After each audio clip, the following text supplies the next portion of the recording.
کبھی آپ نے سوچا ہے کہ جب جانور اکیلا جنگل میں چلا جاتا ہے تو آخر وہ کیوں غائب ہو جاتا ہے؟ کیا وہ اپنی موت کو پہلے سے محسوس کر لیتا ہے؟ اور کیا واقعی جانور بھی نزاع کی تکلیف سے گزرتے ہیں؟ یہ سوالات آپ کے ذہن کو ہلا کر رکھ دیں گے، کیونکہ آج ہم ایک ایسے راز سے پردہ اٹھانے جا رہے ہیں جس پر شاید آپ نے پہلے کبھی غور ہی نہیں کیا ہوگا۔ اعوذ باللہ من الشیطان الرجیم، بسم اللہ الرحمن الرحیم۔ اللہ کے نام سے آغاز جو نہایت مہربان بے حد رحم کرنے والا ہے۔ پیارے دوستوں، اللہ تبارک و تعالی قرآن پاک میں فرماتا ہے، اور جو کچھ زمین پر ہے وہ فنا ہونے والا ہے اور تیرے رب کی ذات ہی باقی رہے گی جو عزت و عظمت والا ہے۔ ایک اور مقام پر ارشاد ہوتا ہے، ہر جان کو موت کا ذائقہ چکھنا ہے اور بے شک تمہارے رب کا وعدہ سچا ہے۔ لیکن سوال یہ ہے، ہم نے انسانوں کو مرتے دیکھا، ان کی روح نکلتی دیکھی، کبھی کسی کی جان آسانی سے چلی جاتی ہے تو کبھی کوئی نزاع کی سختیوں سے تڑپتا رہتا ہے، مگر کیا آپ نے کبھی سوچا ہے جانوروں کو موت کیسے آتی ہے؟ کیا وہ بھی وہی تکلیف محسوس کرتے ہیں جو انسان کرتا ہے؟ اور کیا ان کی روح بھی ملک الموت ہی قبض کرتے ہیں؟ پیارے دوستوں، آج کی اس ویڈیو میں ہم سے پردہ اٹھاتے راز کو جانیں گے۔ ہم دیکھیں گے کہ جانوروں کو موت کیسے آتی ہے، ان کی روح کون قبض کرتا ہے اور مرنے سے پہلے وہ کہاں چلا جاتا ہے۔ اللہ تبارک و تعالی جس کو بھی زندگی دی، چاہے انسان ہو، جانور ہو، پرندہ ہو یا کوئی اور مخلوق، سب نے ایک دن موت کا ذائقہ ضرور چکھنا ہے۔ لیکن غور کریں، ہمارے ارد گرد بے شمار پرندے، جانور، کیڑے مکوڑے رہتے ہیں، مگر کیا آپ نے کبھی کسی جانور کو اپنی طبی موت مرتے دیکھا ہے؟ نہیں نا۔ تو آخر ان کی لاشیں کہاں جاتی ہیں؟ یہ وہ سوال ہے جو آج ہم تفصیل سے سمجھیں گے۔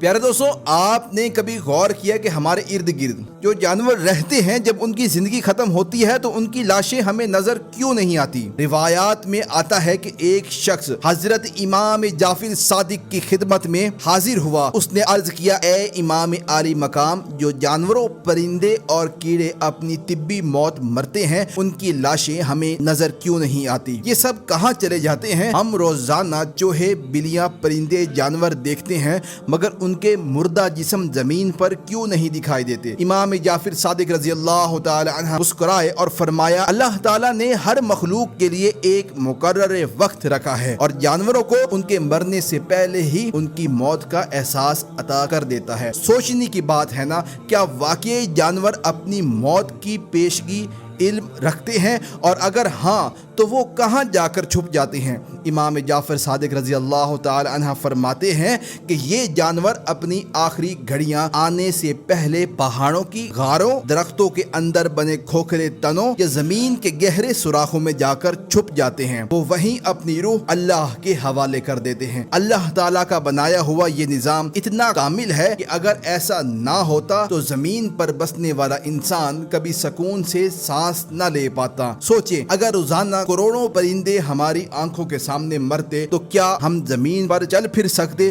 کیا انسانوں کے لیے زندگی ممکن رہتی؟ یہ صرف اللہ تعالیٰ کی حکمت ہے کہ جانور اپنی طبی موت کے وقت انسانوں سے دور ہو جاتے ہیں، وہ خاموشی سے خلوت میں اپنا سفر آخرت طے کرتے ہیں۔ پیارے ناظرین، اگر آپ سمجھتے ہیں کہ یہ سب بس اتفاق ہے تو ذرا ایک لمحے کو سوچیں، دنیا میں تقریباً 700 ارب پرندے بستے ہیں۔ اگر یہ سب اپنی مقررہ وقت پر انسانوں کو بیچ مرنے لگیں تو زمین کی گندگی اور بیماریوں کا سمندر بن جائے گا۔ لیکن ایسا کیوں نہیں ہوتا؟ کیونکہ یہ اللہ تعالیٰ کا بنایا ہوا ایک مکمل نظام ہے۔ یہ مخلوقات اپنی موت سے پہلے ایسی جگہ چلی جاتی ہیں جہاں کوئی انسان ان کی آخری سانس کا گواہ نہیں بنتا۔ اگر صرف پرندوں کی لاشیں ہی زمین پر جمع ہونے لگیں تو انسانوں کے لیے زمین پر چلنا ممکن ہی نہ رہتا۔ اگر باقی جانور بھی اسی طرح سامنے مرنے لگے تو پورا نظام حیات درہم برہم ہو جائے۔ تو کیا آپ سوچ سکتے ہیں کہ اللہ نے اس نظام کو کتنی حکمت سے ترتیب دیا؟ اللہ نے اپنی مخلوق کو نہ صرف زندگی دی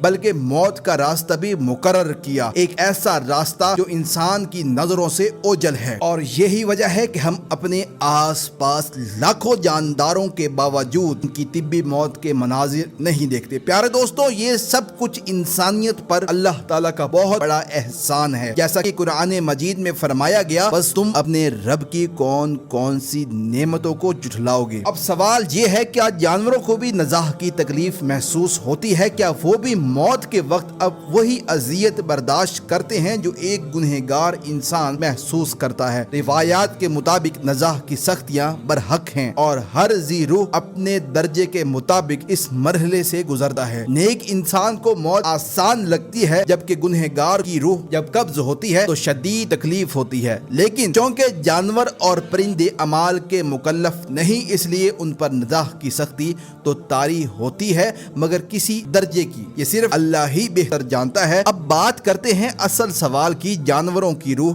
کون قبض کرتا ہے؟ کیا وہ بھی ملک الموت کے قبض میں آتی ہے؟ روایات میں دو اقوال ہیں، ایک کے مطابق جانوروں اور درختوں کی زندگیاں ایک تسبیح میں بندھی ہوتی ہیں، جب وہ تسبیح مکمل ہو جاتی ہے تو ان کی روح خود بخود قبض ہو جاتی ہے، مگر ایک اور روایات میں جو زیادہ معتبر ہے یہ بیان کرتی ہے کہ تمام ذی روح کی روح ملک الموت ہی قبض کرتے ہیں، جیسا کہ ایک حدیث میں آتا ہے ملک الموت نے عرض کیا یا رسول اللہ صلی اللہ علیہ وآلہ وسلم، اللہ کے حکم کے بغیر ایک مچھر کی بھی روح نہیں قبض کرتا۔ یہ بات واضح کرتی ہے کہ چاہے انسان ہو یا جانور، روح قبض کرنے والا صرف ایک ہی فرشتہ ہے، ملک الموت۔ جیسے انسانوں کے عزیز ان کے مرنے پر غم مناتے ہیں، ویسے ہی جانور اور پرندے بھی اپنے ہم جنس کی جدائی پر افسردہ ہوتے ہیں، وہ اپنے ساتھیوں کے گرد اکٹھے ہوتے ہیں اور ان کی خاموشی میں ایک درد، ایک سوگ چھپا ہوتا ہے۔ آخر میں اللہ تعالیٰ سے دعا ہے کہ وہ ہمیں نیک اعمال کی توفیق عطا فرمائے اور ہمیں حضور صلی اللہ علیہ وآلہ وسلم کی محبت میں جینے اور مرنے کی سعادت نصیب کرے، آمین۔